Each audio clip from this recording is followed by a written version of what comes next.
There is a fascinating aspect of sacred geometry known as Metatron's cube, and this is what it looks like. I've been making mandalas based on this archetype for a really long time, over 20 years, thinking about it, contemplating it, meditating on it, just listening to it all these years. So the first question is, who is this guy, Metatron? Who is this being known as Metatron? Where did he come from? If you investigate, you find that Metatron was an archangel who was mentioned in Islamic, Judaic, and Christian mythologies, medieval mythologies. He was considered to be the scribe of God. So this would make the archangel Metatron the equivalent of the ancient Egyptian scribe of the gods known as Thoth, Hermes. Now, according to legend, a scribe of God would understand the root principles of creation, which are almost always associated with sacred geometry. In fact, the archangel Metatron is many times pictured with or holding a cube.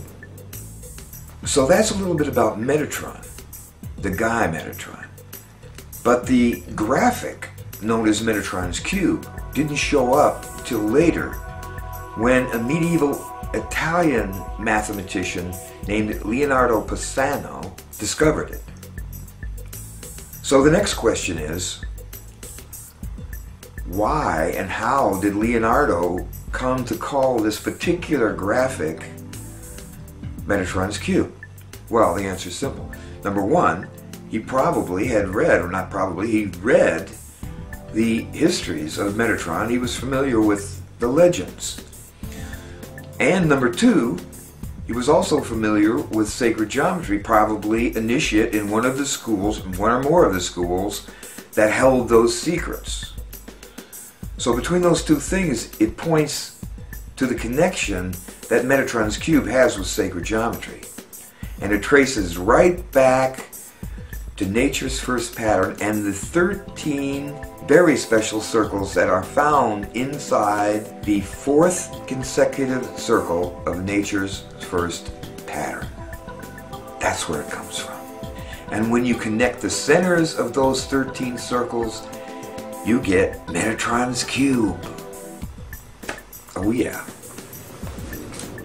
Leonardo Pisano discovered, and this is the really cool part, Leonardo Pisano discovered that you could create an illusion of all 5 of the Platonic solids in this graphic that he had discovered. And he called it Metatron's cube. Connecting the edges of 4 equilateral triangles creates the tetrahedron.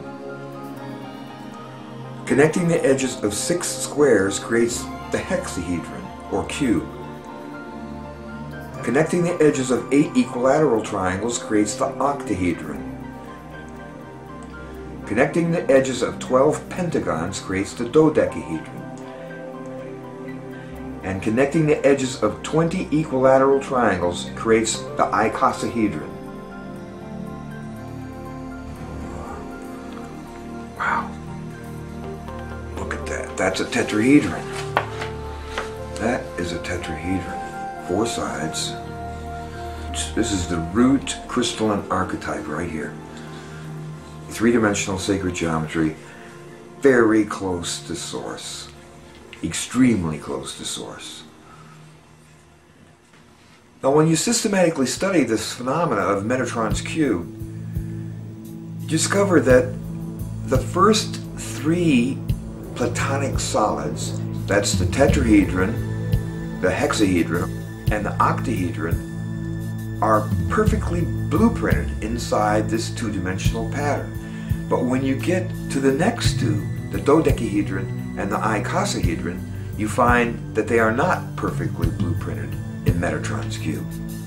The dodecahedron is almost perfectly blueprinted in Metatron's cube, but 6 additional short lines must be added in order to complete the form. The icosahedron is another story, as the illusion is definitely not an accurate blueprint. This fact discourages many of the most investigative students of sacred geometry and causes some of them to negate the significance of Metatron's cube. This is very understandable, but I believe unfortunate. So one of my major goals for this piece is to reestablish the credibility of Metatron's cube. And this is the whole key right here. Metatron's cube is a transcendental form. It naturally reduces in size, smaller and smaller and smaller Metatron's cubes, and larger and larger and larger Metatron's cubes, all relating to one another empirically, expanding all the way to infinity and all the way into infinity. And with the additional centers that those transcendental aspects of Metatron's cube create, it's very easy to get a perfect blueprint of both the dodecahedron and the icosahedron. This is really significant, and this makes Metatron's cube actually work as a perfect blueprint. Now this is the most interesting and esoteric point as far as I'm concerned. Metatron's cube beautifully illustrates the mental nature of the universe through this unfolding of two-dimensional realities into three-dimensional realities. Very interesting, very important. To back that up, let me read this little paragraph and tell you a story about the invention of the piano. That's a good one. Bartolomeo Cristofori di Francesco of Padua, Italy, developed the first major piano from the harpsichord around 1720. This major innovation was conceived when the inventor experienced a blinding flash of revelation, which he called the pianoforte. So I can imagine that Bartholomew woke up one night out of a dead sleep, wide awake. He says, "Maria, Maria, I've got it! I've got it! We'll strike the strings with little hammers. We won't pluck them. No, we won't. We'll strike them with little soft mallets. This is big, Maria." So Maria thought he was mad, of course, and so did a lot of other people. But that didn't bother Bartholomew. Oh no. He held this idea in his mind. He wouldn't let go of it. He thought about it. He started making drawings. He started making models. He started raising money. He spoke for it all over the place. He just held on to this idea and wouldn't let it go. And out of his mind precipitated this invention of his called the pianoforte. Is that amazing? That is the way it works. Beautiful illustration of the way the universe works. The piano could never have become a reality until it was first mentally conceived.